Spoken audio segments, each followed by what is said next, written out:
Man, I've been so fucked for the last couple of days. I took my morning supplements at night time. Yeah. Before bed, and there's like Mcfarlane and shit in my nighttime stack. So I ended up going to bed and I was fucking pinging and didn't sleep for the whole night. Seriously? Why don't we start a podcast where you're going through your supplements and why you take them? Because that's actually something that I've been wanting to know. You said you're going to share some secrets. So podcast is live. We're in, man. What's we're happening? fucking Why don't you doing just this. go with that then? Because I've actually always wondered, because you've always got this fucking stack, mate. I'm like, what's that? So We just kick off with. we're done. We're starting. Right, Started so 2 minutes ago. the morning supplement stack, we've got a pink Himalayan salt. You know, that goes in the water with the Barocca. So you get some vitamin C and some sodium.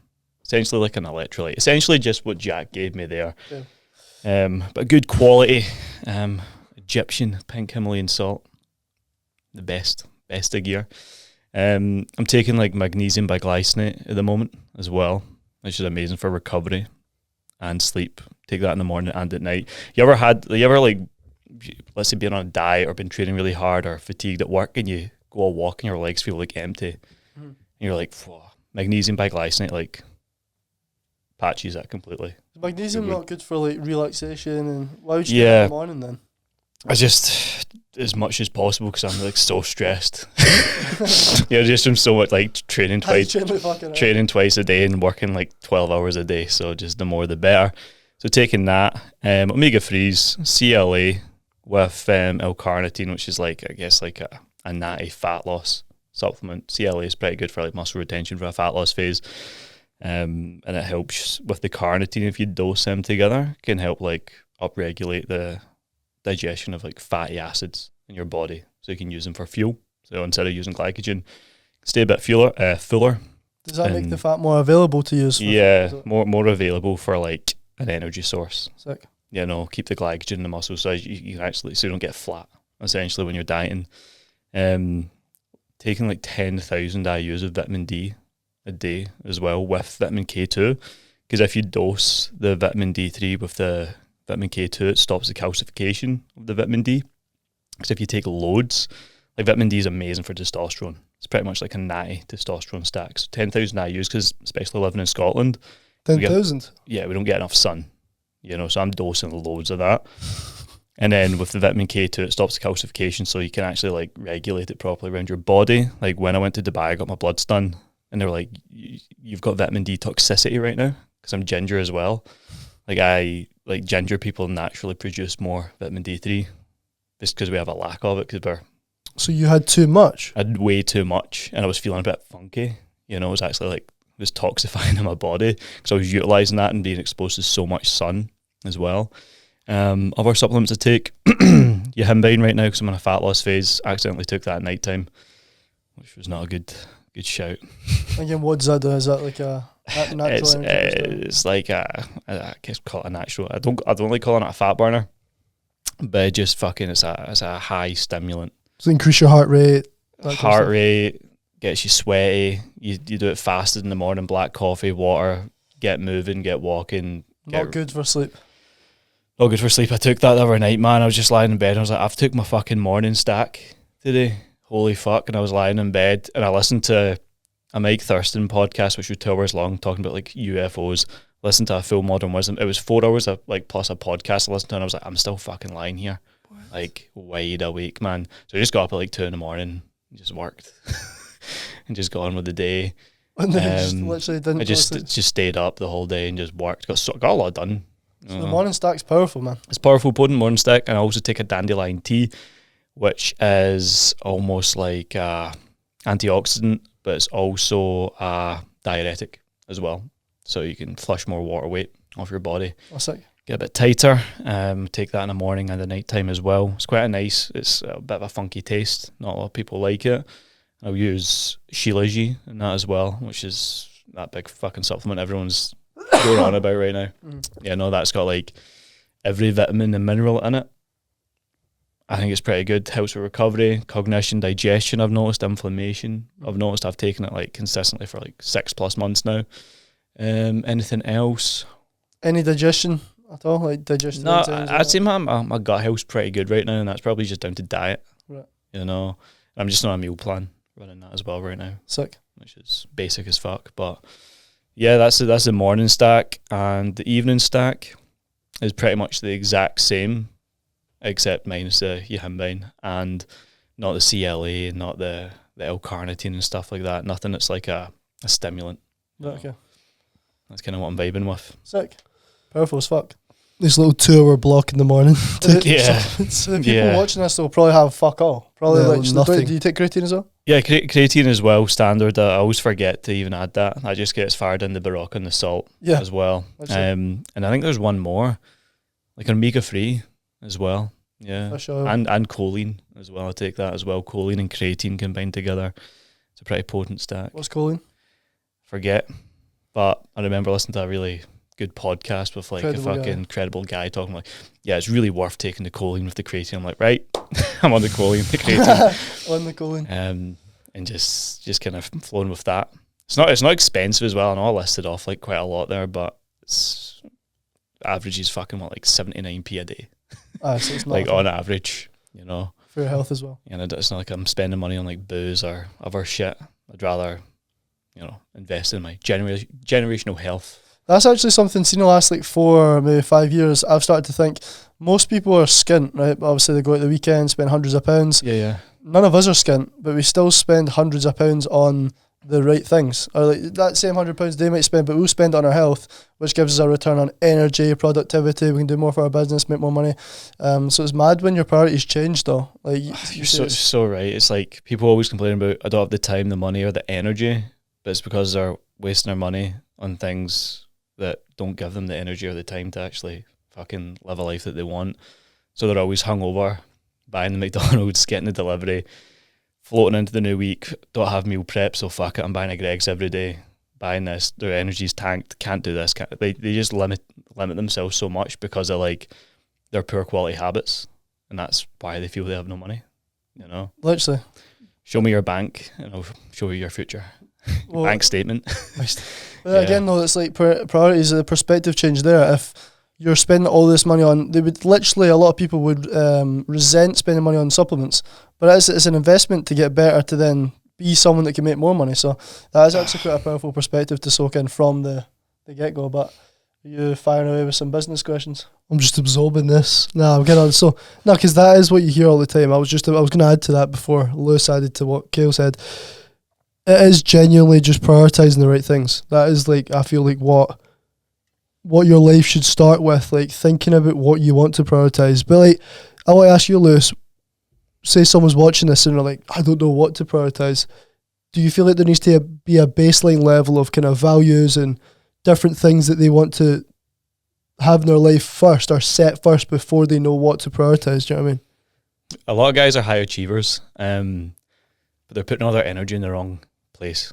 They're like pulling the wrong levers, essentially, putting all their energy into, let's say, how they appear, you know, in a social situation, how much money they make in the initial kind of early stages of their career, the car they drive, the clothes they wear, all this kind of stuff, right? But they're not putting the energy into like their own self development, you know. So it's like your level of success, if you want to have hypothetical status, the money, the body, this, like be looked at as successful, but your self-development's here, you'll never get that success because your level of success will never outweigh your level of personal development, you know. So when people skimp out on developing the physique, the mindset, the habits, they're never going to get there. It's just a dream, you know. It's just a hypothetical, kind of hypocritical, almost like fallacy that they put into the world, and they're like, they think that just because they maybe got this car on finance, or they got this, you know, job that's this 9 to 5 that they can wear a nice, you know, fucking suit from Slater's to or something, they think they are the dick swinger, you know, and they can go up fucking Hillhead Book Club in the weekend and get around a Jaeger bombs for the boys. It's like, that is their high life. But remove all that, it's like, who the fuck are you? You know, are you actually, are you someone that can fucking wake up early and grind? Really, like, without a financial return? Because I'm like, the way I work, I'm not doing it for a result. I'm doing it for the fucking people. You know, it's like my habits, my routine, everything's for for the clients, for like people who want to be part of this movement that we're trying to build. And I think people have like a real reason as to why they wanna or should do the thing, apart from just like trying to impress some other people. There's no real value to it. There's no substance, no depth, almost. There's no why. I think you were speaking about this earlier on, like when you came in, talking about like Geo or something. I'm not sure who he is, but like there's always like maybe something you're lacking mission wise, value wise, like vision, big picture. And without that, you're going to always like, I wouldn't say meander or cut corners, but like you're going to lack that kind of get up and go sometimes. Every day you feel like it's bleeding into one another. Yep. And that's really tough for guys. I think like mental health wise, like having that element of purpose, if you don't have that, even when guys come on the program, it's like, okay, what's the mission, the vision, the value? Why are we doing this? Peel back the layers of the onion, and then you can strip it back to like the core basic habits. Because all it is fucking, you start at zero every day. Yesterday's wins aren't today's wins. Not our next week wins, today's wins. It's like you literally start at ground zero and you've got 10 energy units to tick off in a day. That's the way I look at it. If you start your day and are filled with bad habits, you're in a deficit already. You know, go on your phone, hit the pipe in the morning. Little ham shank. Grab your vape pen straight away, sit in the toilet, fucking scroll through like the dirty part of Instagram and try see some Dubai fucking sluts. Another wank. And then go and have like a fucking crumpet and jam and then drive off to work. It's like you're in like a massive energy and self-development deficit. Yeah. So you're just going to be in a super contracted state all day. Whereas if you like start off with these positive habits and you've got a routine and purpose, you know why these habits are in place, despite how challenging they might be, you're in like a higher frequency, a higher enlightenment state where you've got like the willingness, the acceptance, the routine, the confidence, the joy, the love to actually pursue bigger things that are like of higher value, I guess, down the line, because you know where you're going. But if you don't know where you're going, it's like having a dartboard, and I say this to my clients all the time. It's like you got a dartboard, in one hand you got a dart, in one hand you got a hot dog. You know, have to aim at something and throw something, but right now you're throwing a hot dog and just making a mess of it. And you've got this dart and you're like, I scratch my head with it. What to actually do? It's like, well, just throw the fucking dart. But if you don't know how to throw it, then you're going to miss. Yeah. That's where your guys' coaching comes in though, isn't it? Like, yeah. I was speaking to Gio and since leaving college, I've almost in my head been on a step-by-step basis, like next step. But if you don't have the power or bring someone in to help you look at the bigger picture, you will limit yourself tremendously. And that's what I've seen. I'm reaching the capacity of what I can do with my business. I now need to bring in the fucking cavalry and let me see the bigger vision to see what the next steps are then going to be. So, yeah, obviously, with coaching. Like that, man, like, it's got to start with the end in mind. You know what? Like, do you want to still be doing like what you're doing right now? Do you know what I mean? Yeah. Like 70 fucking rubs a week or something. Like if 70 sessions a week of like helping people with their body, or do you want to be consulting like other like therapists in your niche on how to do it your way? Like 100%. have your own like, yeah, it's like you've got this niche, this thing of doing something, but what's your spin on it? Like the Richie way. You know, your way of doing it. How can you teach people to be a more life practitioner? You know, it's like, right, you at 40 years old, are you just running masterminds in fucking Lanzarote? Yeah. You know, with fucking 90 cunts coming to it, paying like a grand for, you know, a weekend with you. 100%. Like, you got to think that way, and like, don't ever don't ever limit your goals. You know, don't ever limit what you believe you can achieve, because it sounds fucking cheesy, but like everything you actually do want, you will get. Everything that I've said I wanted, it's not like I've had it fucking easy, but I've taken it because I've worked, and like you're allowed that. And anytime I've said I'm going to achieve this thing, I just have done it because I've got the mindset, I've got the willpower, I've got the work ethic, and it'll be the same for you. But then it's like, expand your time horizon long enough so the expectation in the short term doesn't rob you, you know, because it's like, if we now want this return of investment, this amount of value, this amount of fucking revenue or time freedom or this and that, even though it's like you need to almost be like a day one mindset, white belt mindset, be like, I'm still in the trenches, as people call it. Like, I'm still in the trenches. I'm still spinning a lot of plates, even though we've got a staff member now, we've got 2 staff members now, we're doing this. It's like, I'm so far fucking from made it, but I've still got this ambition in my mind that like in 10 years time, I know where I'm going to be. I know what that looks and feels like. I actually can I know it's happened already. I just need to show up. What does that look like in 10 years? Oh, are we going to dive into that? So just like your vision, because it interests me to think that I was on a 1 to 2 year basis in my head, and I've been told now to, as you say, work from the end backwards and so you can see what the next steps are. So success isn't only just a look, it's a feel. It's like how do you want to feel when you've got there? You know, what's the kind of textures of your mind? You know, I look forward to the day when I've got a couple of cubs, you know, a couple of kids. You know, I'm teaching them fucking my ways. You know, I'd probably fucking love to homeschool them. I think the schooling system, the societal system right now is completely fucked, like flawed in so many fucking retarded ways that is disgusting. And I would hate to expose my children to a life of this right now, you know. So love to be homeschooling, love to have some form of like call it a chateau, you know. It's not just a gaff, it's not just a house, it's a fucking like it's a proper yard, man. Compound. We want a castle, mate. You know, Richie's castle, bro, like you know, it's so sick. Bedroom castle. Yeah, I'd love the compound. I'd love the kind of barnyard gym with all like the fucking sick layout facility, state of the art fucking shooting range, you know, this shit. I'd love a fucking range, man. Where? Like this is the thing. I'm not pinpointed. This is why me and Amy are doing this. Like, we're going to explore over the next 5 years. There's a biological clock. Me and Amy will have kids, but she's got plenty of time. You know, there's no real pressure. We obviously make 9 figures before then. Yeah. We've got to make some big fucking moves, but yeah, we'll probably reside in the UK down the line. But I think the UK, you can only have an extremely good quality of life here if you've got a lot of money and a lot of the right network, and your money's tied up in the right places. Because the UK take a lot of your cash. You know, you can be very successful, but if 45 to 75% of your revenue is going to the taxman every year, yeah, you're going to be choked.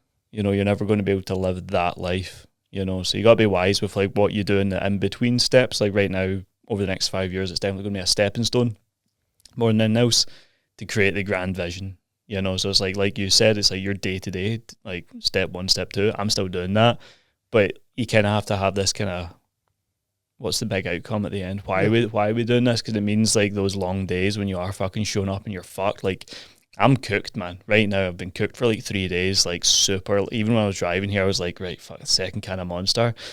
I've already popped in a modafinil before I came in here. I'm like, fuck, like, I'm tired. I've got coffee as well. I'm like, this is always just part of this fucking, it's like death by 100 tiny cuts is just part of a big fucking plan, boys, you know. God knows if it's going to pull off. Maybe I get fucking knocked down by a car. And you might die. I might fucking die. I might fly to Dubai in fucking a week's time and the plane goes down. I would not have. I'll not have one regret though. Get rich or die trying though. That's it, man. I'm reading fucking Mark Manson and 50 Cent's A Hustler's Ambition. Great book. Come on. Great fucking book. Really good book. I've fucking bartered for that. Loads of good quotes. It's like 50 Cent story with Mark Manson, and it's like philosophy, and it's really sick book. What was Rule 50? I've not got to that part yet. You don't take a picture of it though in your story? I might have done, but it was like a rule that was a proper fucking sick little bit of perspective. Yeah, it's cool as fuck, that book, man. So cool. Yeah. When a guy is watching this right now, when he doesn't know what to do, what does he do? Physical fitness, self-development, straight away. If you literally fucking don't know your next move, have a look in the fucking mirror. And if your conscience tells you, let's ditch the tits, let's get rid of the boobs, the moobs, like fucking get rid of the titty fat. If your body's saying, right, you want those bicep veins, get the fucking bicep veins. Like, you just need to build yourself up, because as I say, your self-work equates to self-worth. Like, if you're now building yourself and you can look at yourself constantly in the mirror and say, I'm proud of this motherfucker, guess what will happen? You'll attract the right people in your life, your network, and you'll grow with them, or you'll get the promotion in the job, or you'll have enough confidence to assert yourself in a new role. I think a lot of guys, like, yeah, they might have a little bit of confidence, like a little bit of chat, and that will get them in the door, but is it going to get them to like the fucking top floor? You know, is it going to get them the corner office? Like, that's just like a kind of business saying, but it's probably not. You just be a desk lackey for the next 30, 40 years. But if you've got the fucking status, you walk into a room in this generation, this day and age, people will notice you by how you look before they care about what you fucking say or whatever.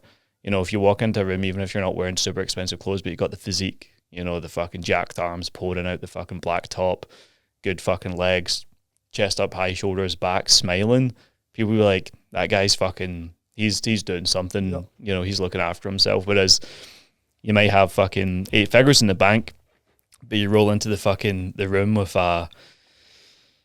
you got the tits and the hips, a fat dick, and you fat dick, and you got fucking like a mustard stain in your t-shirt, and people are just going to be like, yes, I'm just not going to go near him. I'm sorry. And like that guy, like, you know, it might have a lot of value to give, but people are just going to judge him based on how he's shown up first, and that's the cruel reality of the world. The game. You need to play the game. So people in this day and age, it's like, right, first glance, like everything is like, imagine social media. That's how the world kind of is. People go on your page. Are they fucking going to follow? Are they keen to fucking engage with it? Or are they like, as just another fucking simp? Fuck this guy. Yeah, he's got no value to give. Patch that. Yeah. Fully. So yeah, if you're sitting right now and you're like, fuck knows what my values are, don't really know what direction I want to move in, don't really have much intention in my life, get ripped. Get into better shape. Get in the best physical shape of your entire life. Go through a fucking body transformation, because you'll find your values in that. You'll find your values in the gym. You'll find your values from making the correct decisions with your food. See, when you clean up your diet as well, like, you start thinking better, clearer. You start making better decisions. You start saying no to things that you would normally say yes to, like the cookies or the pizzas or the cakes. And then you start fucking like having just more of a quality level of thought, thinking, feeling, performing. And then you become like, you stop comparing yourself to your mates. Like, you might just because you go to the gym, you might be doing better than a couple of your mates. But then you start comparing up. You start thinking bigger, because like there's always going to be a bigger dog. There's someone above you all the time. So if you start looking up, you start seeing, fuck, that guy's like, he's more ripped than me, he's bigger than me, he's making more money than me, he has a better chick than me, he has a better lifestyle than me. Okay, fuck, how do I not have that?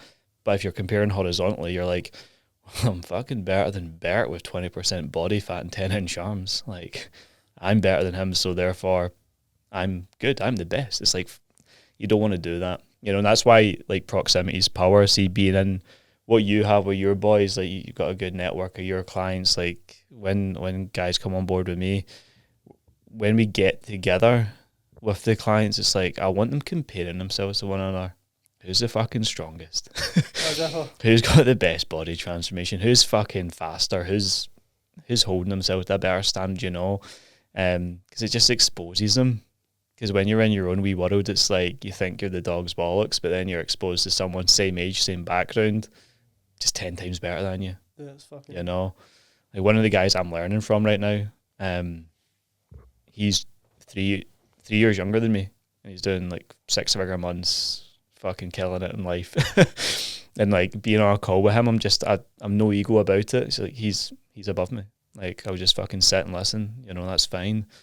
You know, so it's just always compare up rather than horizontal. I think that's one of the best steps, because it's so easy to get complacent. 100%. So easy. The point I was going to make was, again, when the camera cut off there, no one even needs to know that, but we just exposed the podcast. But a perspective change that I had, though, was when I started to think about the fact that I might feel like me and Jack are doing really well because we're comparing ourselves to maybe people in the very close local area or our small group of friends. But see, when you do start to network out with that and we went to Property Protégé and like things like that, like the Growth Getters with Richard Dixon and stuff. And you're sitting in a room with boys like Sammy Cavana. I sat down with him, he does trading, sat down with him at a dinner, and he was making 60 grand a month.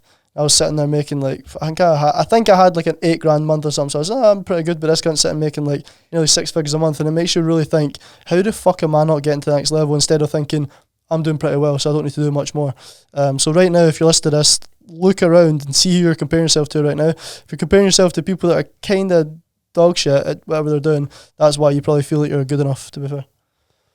Complacency, though, how do you combat that? Because obviously, do you feel that daily, that complacency? Do you know what I mean? Like, I fucking do, and I fight against it and I take action. But is there any little protocols or any little teaching points in your head that you go over, any little terms that help you overcome it? The psychological seesaw, right? I call it a success seesaw. Down the bottom, right, when you start anything, you're running away from pain, right? And it's fucking a hard grind because you hate the position you're in, right?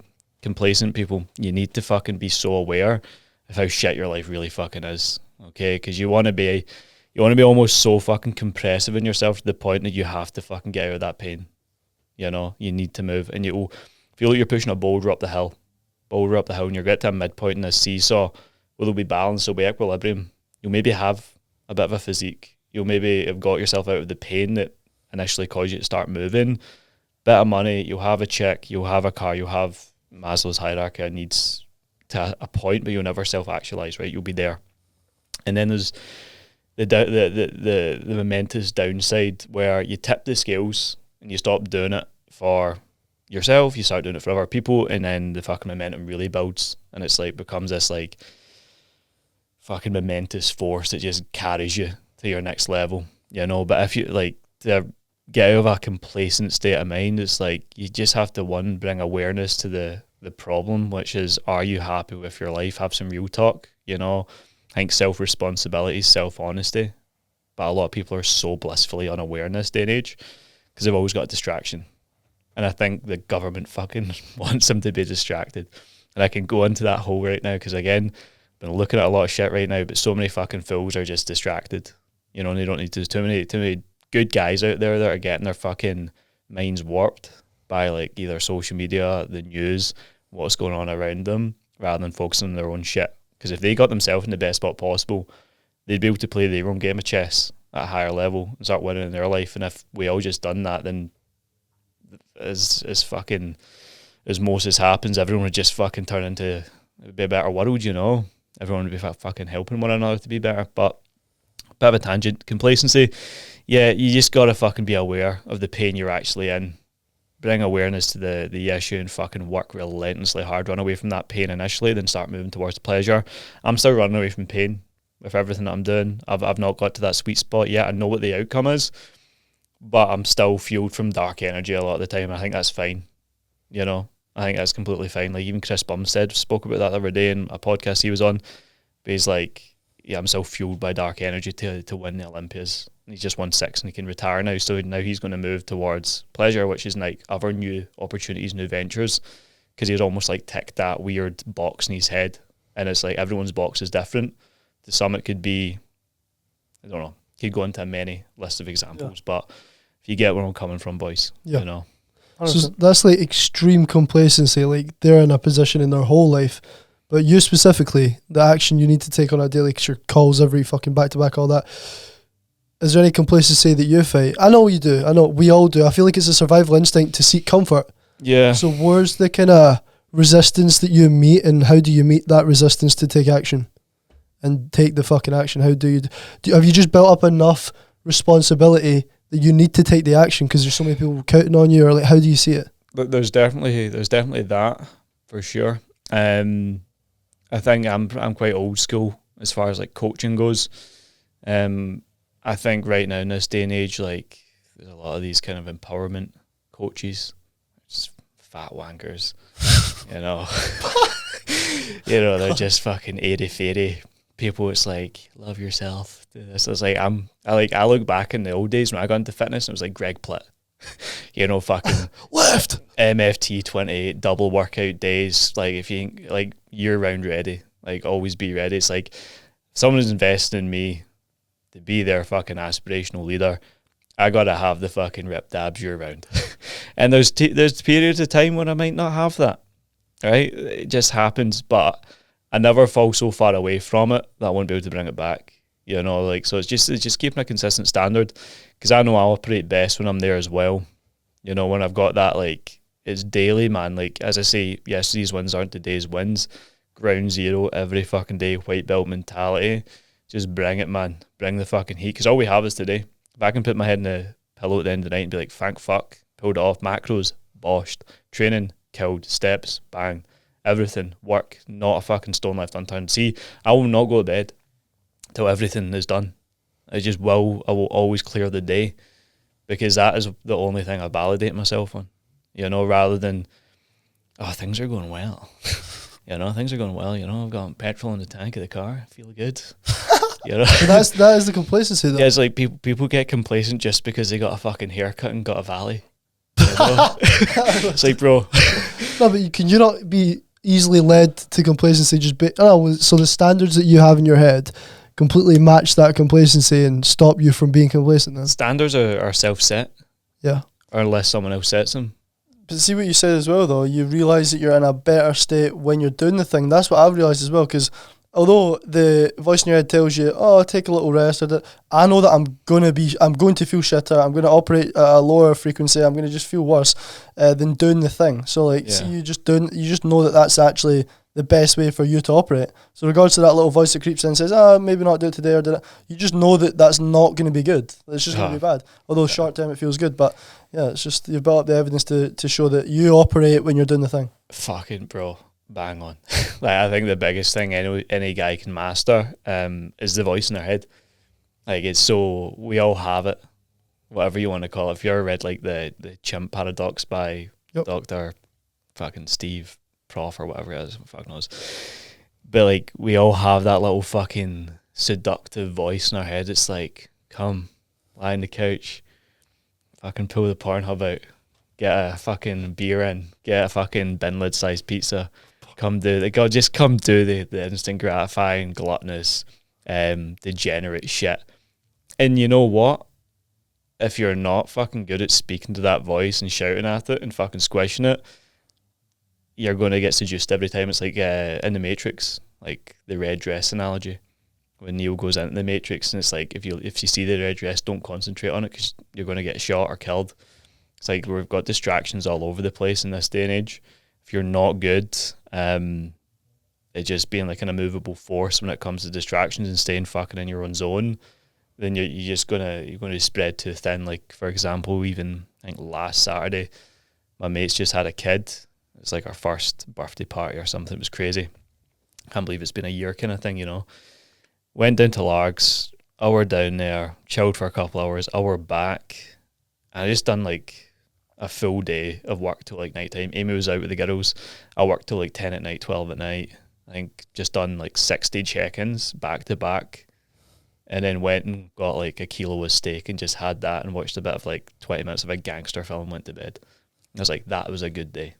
That was I nailed it. Because I could have sat and watched fucking hours of TV. And then that when you're sitting watching that TV, do you know what would be good with TV? A beer and some cakes. Or some fucking sweeties, or some this, and then it's but see if you just fill that white space with purpose-driven outcomes and activities, that's where flow state's kind of born. You know, I think there's three phases. It's being a high achiever is great, but it leads to burnout. Being a high performer is great, but you cap yourself and just kind of hold steady. But being peak performance, that's you're in flow 24/7. Task to task, always just moving at a nice fucking steady pace. You're not rushing it, you're not cutting corners, you're just moving forward. You know, you're not zigzagging, because that's all I want to do. I just want to just straight down the line, no distraction with anything. And for me, that's the best, because my monkey mind normally would want to do a lot of fucking weird shit. So I need to stay away from that stuff. But it's trained from when we were 12, 13, 14, 15, and you would just say yes to it. That's what would control your fucking actions. So there's strong unconscious pathways we've all got with those actions that are obviously self-sabotaging, not going to take us in the right direction. But there's a thing that I seen yesterday actually, and it was because of the amount of distractions we have these days with even our phones alone, never mind the other apps and all that kind of thing that we've got. Obviously that's still your phone, but there's more within just having the phone there. But if you can just not be distracted, that's actually so fucking powerful. You don't need to do crazy amounts of work, but see if you're just not distracted and you're doing something other than being distracted, that today is going to put you it's going to put you ahead of 99% of people, because most people just can't not be distracted. They just can't not scroll on their phone. They just can't not go and do this thing that takes them away from the overall bigger goals or purpose they have in life. So if you can just don't need to do too much every single day. Just don't be distracted. Just do something that takes you in the right direction. You're going to be ahead of pretty much everyone you talk to. It's fucking crazy. Amen to that. I think when it comes to setting goals and stuff, boys, it's people love or don't love it. Nobody fucking likes it. But we always self-sabotage ourselves because we either fear the success that will come with it, because we're maybe not like self-developed enough to actually receive that, or we've maybe had some weird fucking shit that's happened to us when we were younger or whatever, and we're like, what if I become successful, then all the eyes on me, whatever, or we fear failure, you know. So it's like, when we say we're going to do something, you see it in fitness all the time, you know, the chubby guy, it's like, this is my year, boys, I'm going to fucking kill it. A month in, he's fallen off, you know. It's like, why did he fall off? And it's like, and he maybe lost a stone of body weight in his first month, he's killing it.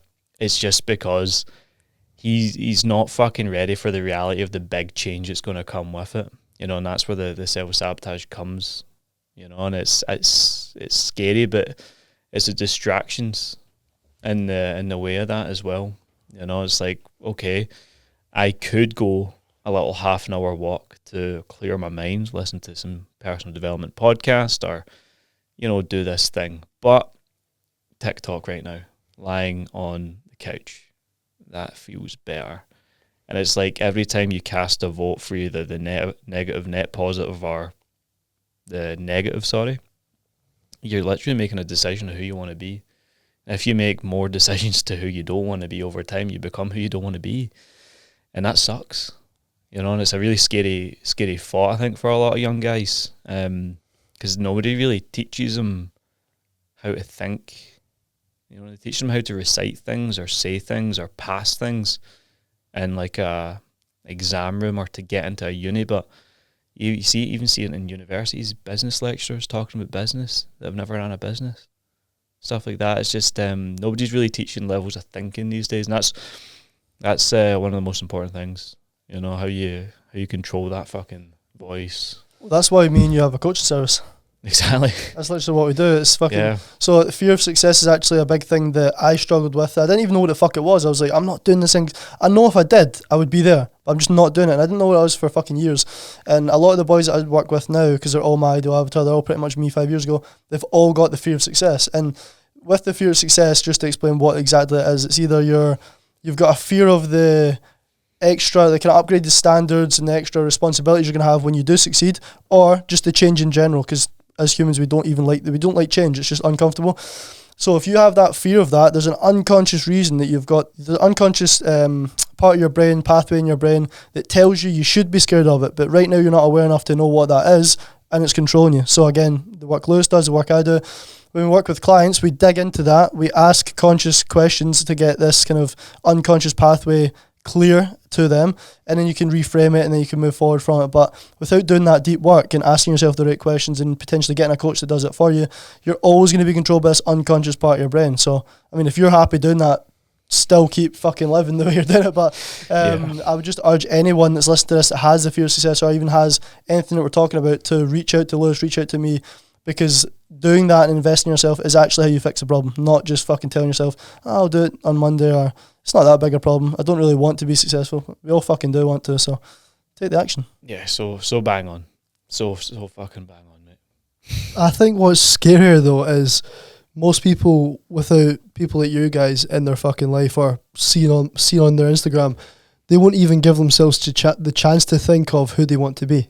There's not even a thought in their fucking head. They just react to what's around them, and who they become is what's around them almost. They're a product of their environment. So what's like, when you think about that, there's such a, I think it starts from the complete education system though. They tell us, learn these subjects, move up to fucking high school, take these, look at college course. Do you know what I mean? It's very much laid out for us. So if you're not a free thinker or think for yourself, you will just let what is around you dictate who you become. Schooling is like communism. Do you know what I mean? That's actually fucked. Fuck, it is. Like, these are the lessons, abide by this, and you'll slowly over time fucking split off into maybe little sub-niches that are still fucking categorized over 6 different things. It's like, it's too small. Like, I wasn't good in school. Like, I'm quite creative, I'm quite fucking off my own cuff kind of thing. Like, I cheated a lot of school exams. I was like fucking Bart Simpson in school. I seriously was.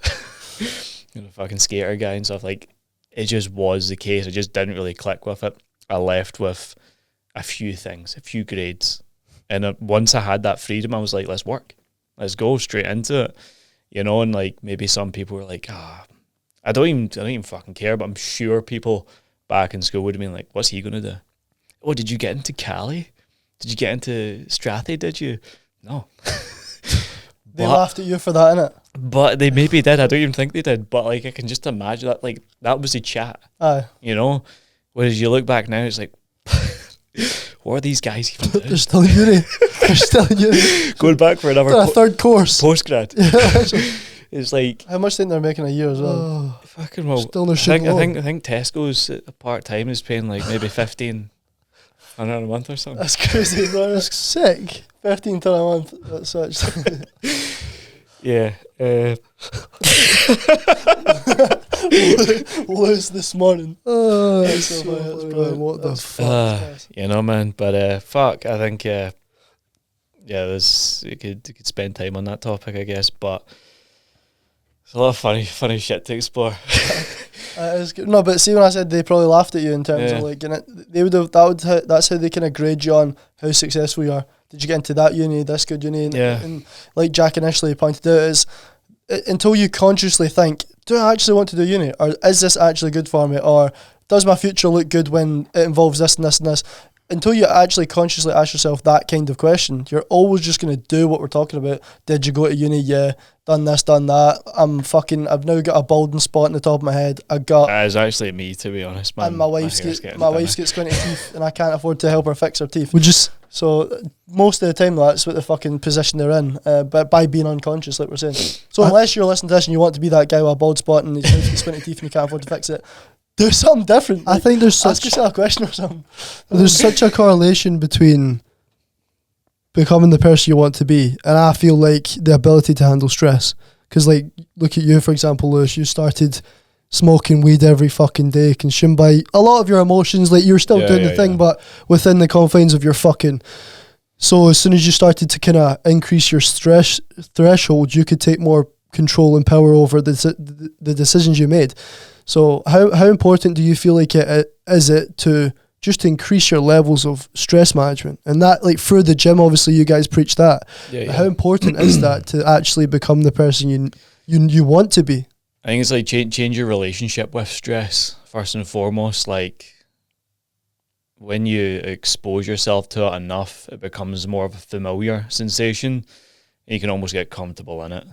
You know, and it's like, let's say you stress out during a sales consultation because you have to pitch a price and do something like that. I used to just get stressed, like when you're like fucking a young guy.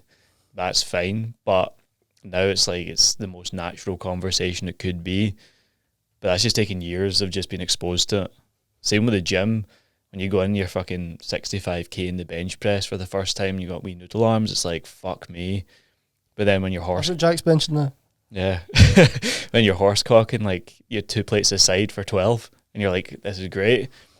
That was just because you expose yourself to it. So the relationship with stress, I think, is a big one to think about. And why is that thing making you stressed? Does an argument make you stressed with your partner?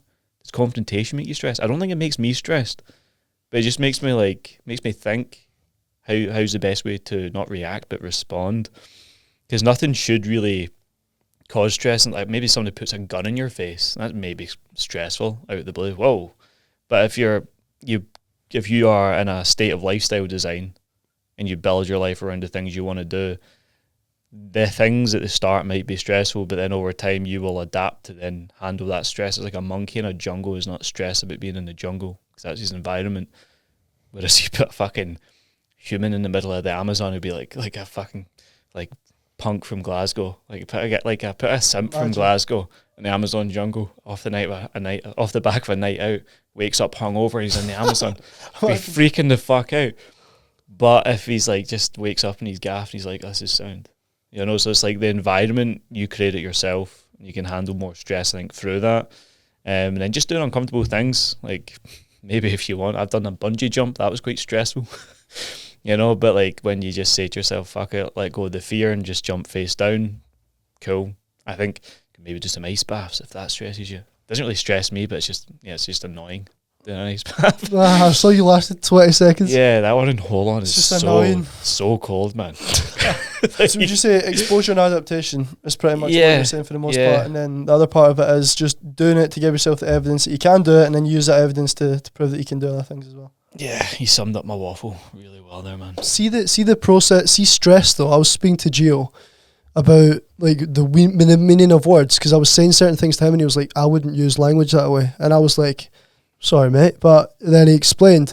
And when I say stress, say you had an argument with your girlfriend or like whatever, and you said it wouldn't necessarily stress you out. Would you not say there's a level of emotional stress you need to process through being exposed to that conversation or confrontation? And that's more like the stress I mean, as opposed to negative, or it's not negative or positive, it's just actual the exposure to, say you go to the gym, stress on the muscles to grow. If you're in more conversations and interactions, like the guy I was speaking to, Gio, he moved house 7 times in 5 years as a little tiny kid, and the exposure to all this chopping and changing probably developed his mind a little bit in terms of do you know what I mean? So yeah, that's the kind of word stress is always taken as negative, but I feel like it's general stress that your body or your brain has to process, you will grow from. It's like exposure and adaptation, yeah. Mate, bang on. It's like callous your fucking body and mind by exposing yourself to hard shit, you know? Yeah. Straight up, man. 100%. So, lining up round 2, you said you were going to expose your biggest secrets of the Pharaohs. Yeah, it was just like fucking he messaged me the other day and to set up this podcast, and I was like, I will chat about business secrets of the Pharaohs. There's no real business secrets. It's like if anyone has ever watched the show Peep Show. Have you ever seen it? No. It's like fucking well funny. It went over my head. I was telling him on the car up, like he's going to tell us the biggest business secrets of the Pharaohs. I could tell some. Yeah, well, I was going to say, you obviously run a really successful online business. Roll some stuff. For years, though, the question that I've got to, obviously we can speak about just basic questions, but for you to sustain an online business that's making you money for the last, 3, 4, 5 years, how long have you been? I've been a coach. I've been selling a product since I was like 18. How long have you been making like six figures a year? Like, not went below 6 figures since I was like 20. So like 5, 6 years? 5 years? Yeah, 6 years. So don't fuck out with show for it. HMRC, you're only making 12. Yeah, I can't on it. Do. Who you are, because you spent tens of thousands on yourself and stuff. But like, what would you say have been, I'm not even going to say top 3, top 5, but like the main things that's allowed you to sustainably make that amount of money as an online coach? If someone was like watching the podcast and they wanted to do it, etc. as well.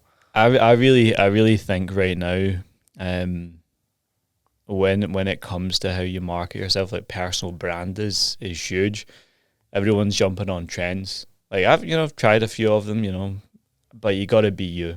You gotta hands down be your most authentic self no matter what. Don't get carried with the likes and the clicks straight away, because you'll sell yourself fucking short.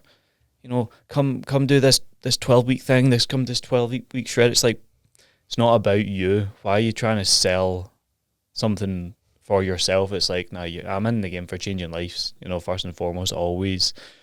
So when you've got that front of mind and you're doing it for the fucking audience, doing it for the clients, doing it for the impact you can have on them, you'll never run out of business.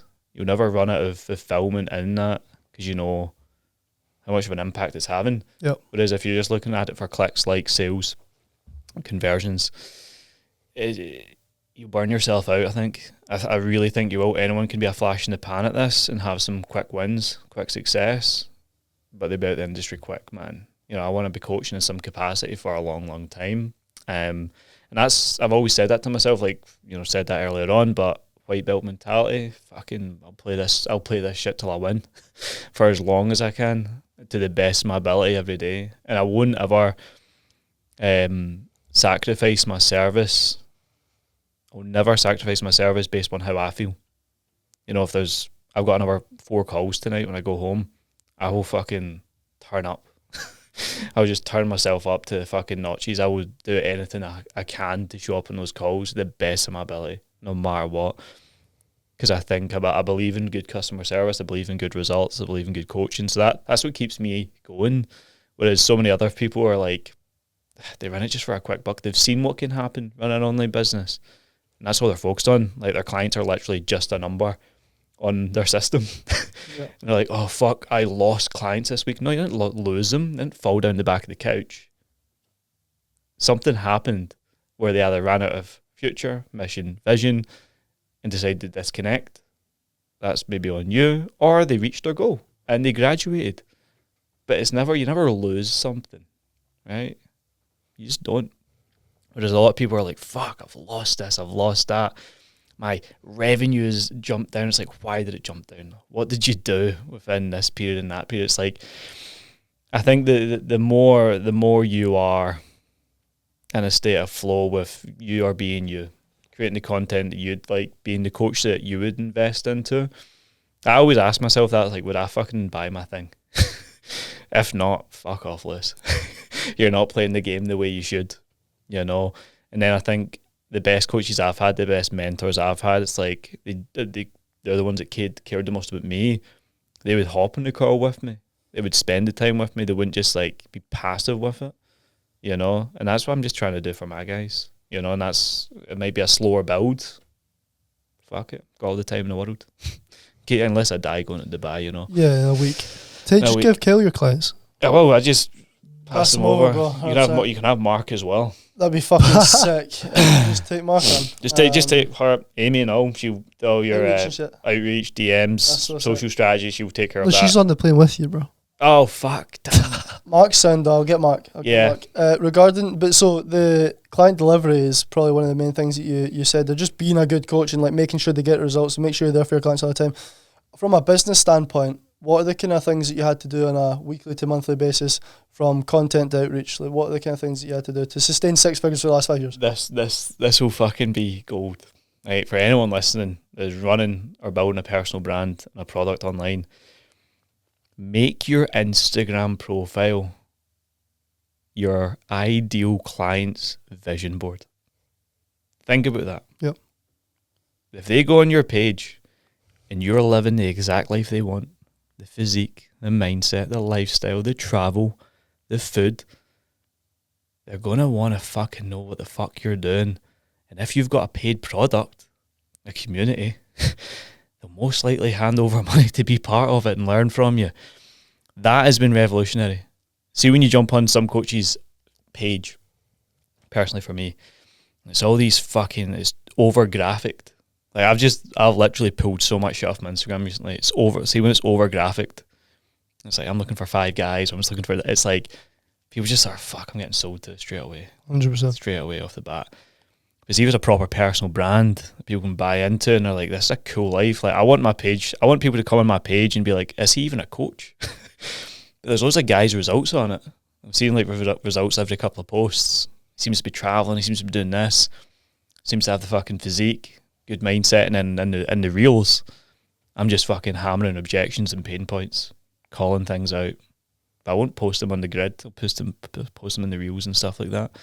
But just like, yeah, man, that's what I do with social media. That's the strategy. And then YouTube, I started doing a lot more on YouTube recently, like 4 a week. I'm just they're all like video sales letters essentially. Somebody watches one of my YouTubes, it's going to be like unpacking and giving education, but then like slowly showing them that this is the processes that my clients go through, and if they want to be part of it, they can join it. And just everything I'm doing is essentially like leveraging an authentic story, an outcome, an identity. It's like I'm never selling a result; it's an identity. I'm not even selling it. I'm just giving guys an opportunity to become someone they want to be with what I think is what I would like, you know.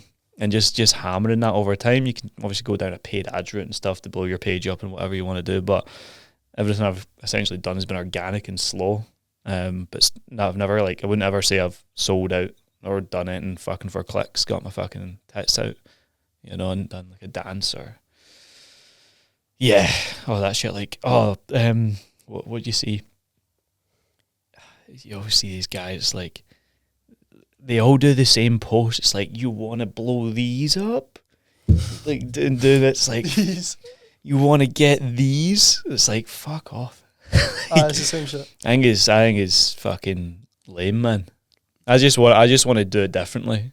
You know, just do it my way. The organic way as well. It's like you've not got 100k on Insta, but you've got a fully packed out fucking business full of cunts that believe in your shit. Yeah. I think a lot of people, business owners, think they need to reach everyone and anyone, but if you look at your business capacity, it's like under 100 fucking people for a lot of coaches. So it's like you need to target only, like, do you know what I mean, tens of people, not the thousands that you think you need. A lot of people try and like suit everyone, but how important was niching down for you? Well, I think like on the other end, it's like very easy to become a commodity and just be like a fat loss coach. It's like, well done, whoop to do. As a founder, just being a fat loss coach is going to run its course very quickly, because talking about a calorie deficit every day is pretty lame, personally. Anyone can do that. Like, I could fucking train my mum to do it. She'd fucking be great at it. Maybe. But yeah, I think niching down, man, like when you become a sum of one and you're not in anyone else's turf or grass, it's like that's when you stand tall or tallest. You know, you always be more of a shining light, a bit of a beacon, because you're different. You're your own thing. And then you can be a bit more kind of specific with how you want to target people, market, speak. And that's pretty cool, I think, you know. But see, when you're trying to be like everyone else, you end up sounding like everyone else. All your content's the fucking same. And then that's when you run out of content ideas, because fucking Fat Loss Coach A done the exact same as Fat Loss Coach B, except his logo's pink and this one guy's blue. Like, all right, cool. Like, and then when somebody's like, we'll just message saying, what's your price? It's like, if somebody says that to me, it's like, blog. Going back to your first point though, about being authentic, it's literally the main thing to go by. I think if you're going to do anything, is be authentic. Because me and Lewis, on so many things that we agree on, we're on such a very similar wavelength. If you look at his page, look at my page, it's same kind of mission, but two different fucking profiles. He's got a few more results. He's been doing it for longer and shit, but time spent. It's just. But I was kidding, obviously. But no, obviously you have, because you're more experienced. But being authentic means that me and Lewis can stand out to different people with the same mission. So as two coaches doing similar things, because we're our own person, we don't copy anyone else or copy each other or anything like that. It's very easy to tell who is who. Do you know what I mean? It's for sure, man. Such an important part. That's I think where a lot of coaches really struggle right now, is they don't know themselves well enough to be themselves, and that's when they run it. It's like, see, a business problem, it's never a business problem, it's a personal problem. It's a personal development problem. You're just underdeveloped. If you want your next level to be X amount of revenue or client numbers or results, it's not a fucking lead magnet, it's not a fucking landing page, it's you're the problem. It's like, sort your own shit out and then you'll fucking blast through it all. Because like, success, it loves speed. You gotta have fast with everything you do, and you want to make results frictionless. That's the best word for it. You want everything to be smooth and streamlined, and that doesn't mean having a system. It's about you just being aligned as fuck. Because when you're aligned, you're fucking straight down the path, like I spoke about earlier. Imagine like you could make your ideal client problem aware, solution aware, and product aware within 5 minutes of seeing that you've got a thing. They come on your page, they want to lose fat, they want to improve their mindset, and they want to build a physique and live a lifestyle. They see that that's all the things you talk about. You're giving them literally everything straight away off the bat. Over fucking time, you will just be the guy for them if they just watch your content enough. That's why YouTube's so good. It's like, if you're not filming like long form, like short form content gets short form clients. Long form content will get fucking people that are bought in, people that are watching fucking your YouTubes. Like any of the guys you probably watch, you fucking know their lives inside out almost, and you'd be more than happy to exchange money with them because you've just watched them for fucking 5 years and seen like endless hours of content from them, you know. So I think getting on YouTube is going to be massive going forward, especially if you're pushing personal brand going into like the next year or two. Yeah, sick. To finish it off, scaling your online to then move to Dubai, what's the process been like? Because I was speaking to Kyle about where we would base ourselves. I think I'll be based in the UK maybe and travel around, but I don't know. Tax benefits are fucked here, so it's like there's no benefit. the tax is fucked here, so the benefits like places in like Dubai, Costa Rica, fucking Puerto Rico, hell yeah, fucking sick, so, yeah, man. What's the process been, and why have you chose to jump over to Dubai without being too specific? Mate, I'd never been to Dubai until I just went and set up my business, set up my life, got a fucking visa and all that stuff, you know. I just was like, that's where I'm going. Just seen, I think Dubai is where you just go to grow. Just follow the breadcrumbs that people have done what I kind of want to do. And I'm just like, yep, that seems like the place. The gyms, the environment, the networking, the energy. I went there for a month and I was like, yeah, this is the fucking place. You know, so like, I done really well that month in business. But I felt personally really good that month, just across the board. Sleep, energy, content, showing up, everything, networking, boom. I was like, yeah, I could see myself doing this. Tax benefits, obviously, class, no tax. I think if you're over 3 million, you pay 9%. Bit off from there. So a wee bit to go there. But yeah, it's great, man. It's like the time difference is epic as well for still working UK. So they're like 3-4 hours ahead, depending on what time of the year it is. So you could get up essentially at 6 a.m. It'd be 3 in the morning for UK. You could do 4 hours of deep work, building the business, working on the business, whatever the fuck you want, or just have a chill morning, sauna, pool, gym, network. And then when people switch on, you can just crush work, you know, and it's like, boom, killing it, you know, and then you can log off maybe a bit earlier. Like I remember when I was in Dubai, I done a sales call in a hot tub. I was like, why have I never done this before? I was like, this is the best. And I was just like, what? Like it's just lifestyle design at the end of the day. And especially being in Dubai, it's like the content will pop more.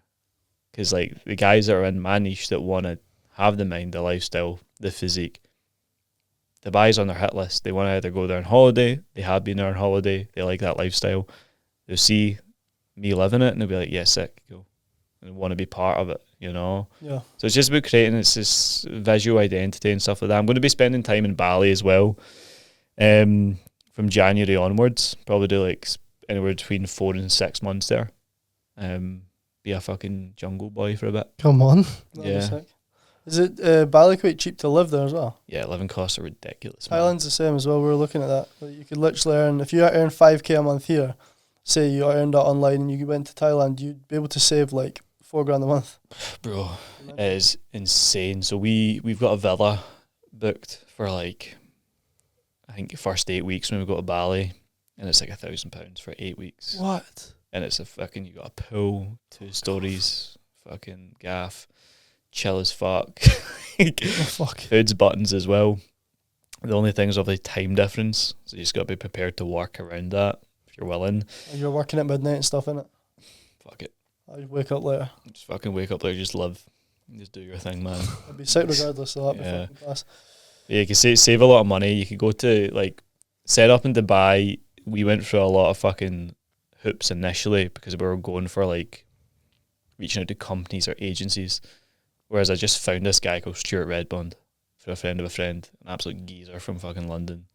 Phoned him and he was like, all right, mate, how's it going? We'll fucking set you up in 2 minutes, mate. Fucking, come on over, we'll get a beer. For Dubai? Yeah, and he sorted everything within fucking 24 hours. Whereas before it was like all these extra costs and emails back and forth, Zoom calls. This geezer just fucking phoned. He's like, done, sorted it. See you in Dubai in a fucking month, mate. That's so sad. And then, yeah, just sorted it. So if I've passed that guy's number to as many people as I can, you know, Christian's going out as well in like a few months' time, I think. So ping over to us as well, bro. Yeah, ping him over, big red bun, mate. He'll look after you. It was about 10k all in to set up, but short investment now for long-term rewards down the line when you have no overheads. So if you're not paying tax at the end of this year, you'd be paying a lot more than 10k. But I know, and it's not even just like tax, business tax, council tax. You pay that road tax, fucking tax, fucking all this shit. Tax is tax. Yeah, that 3-letter word just haunts me, man. The amount you pay, and you just fucking pay all this money to get the roads fixed. You fucking drive your cars, blow your tire out. It's fucked. Yeah, there's a lot of reasons, mate. But yeah, I think it's going to be a cool move. It's not for everything. We've said about 5 years, give it a blast. Worst thing that happens though, if it doesn't work, we come back and nothing changes. I know, you're still exactly. Yeah, no, it's like nothing changes. So lesson, 100%. Well, the only thing that does change is your experience and wisdom. You're going to gain a lot going there regardless. You can't lose. Yeah, that's the thing. You actually can't. You can't lose, man. So How much? Just one last question before the end of the podcast. sure. How much money a month does it cost to live in Dubai? What are the expenses? I think you probably need to be earning anywhere between like 8 and 10K to live there per month. And like, I would say I'd enjoy it. Like me and Amy didn't live lavish when we went for the month. I actually like under lavish because we fucking put a lot of money into it, and yeah, it was just a lot of shit. But yeah, I think if you want to really enjoy it, you could probably do anywhere between 8 and 10 if you're living there. If you had a nice property or a nice gaff Airbnb. That's how much you're paying expenses. Or that's how much I'd say that's how much you need to earn to like live the lifestyle. Right. But when I went, I said to him, it's like, we're not here to live the lifestyle. We're here to we're going to grind. We're going to work. We're going to get ourselves set up and get all this shit ticked off. So we got there, got a nice place in the marina, ate out daily, within budget, within a range. Didn't fucking do anything stupid. Didn't go popping bottles. Didn't go beach club. Didn't do all that shit. I went to like a nice kind of sushi samba, which is like a good restaurant on top of the fucking big building. Went to like Aura Sky Bar and stuff, and went to the pool day. And we had like 2 or 3 nice things over the course of the month, but we didn't go fucking tonto on it. Yeah. Because if you do, you could fucking empty yourself. Yeah, tank it, man. Yeah, I've heard some horror stories. A guy go to Dubai and just fucking, they're making maybe 30K a month, but they're fucking spending 30K a month, and they're just in this loop. Fucked. Burning the candle at both ends. It's like if you're going to set up in a tax haven for those benefits, be willing to get the head down, work, and save money for the future. That's the whole reason we're doing it. And then going to Bali for the first chunk of the new year, we just built to equate and build loads of liquid, because of the living costs there. So it's like it's just so good to do that. I think. So many nuggets. Oh, that was a sick podcast. Part 3 will be in Dubai. Hell yeah. Come on. Let's get that. That'll be sick. Thanks, boys. Appreciate it as always. That's class.